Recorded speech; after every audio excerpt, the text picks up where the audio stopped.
And the reopening of the United States Embassy in Havana finalizes the first step of a reestablishment of relations between the two nations. Meanwhile, as Bianca Perez explains now, North Americans hope that this will lead to a greater influence of Cuban culture in the U.S. U.S. citizens in Washington, D.C. enjoy and celebrate the Cuban culture one day before the reopening of the United States Embassy in Havana, and have expressed their excitement toward the reestablishment of relations which have been severed for over 50 years. I welcome the change in the thaw in relations because it's time to move ahead and start to understand one another better as two separate and distinct nations with different ideas about economy and politics.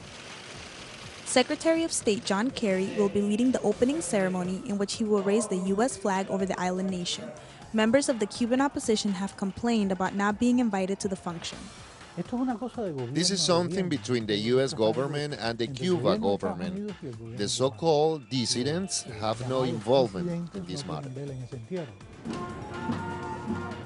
The reopening of the embassies is only the first step in the lengthy list of differences between the two neighbor nations that must be worked out before a true reestablishment of normalized relations can occur.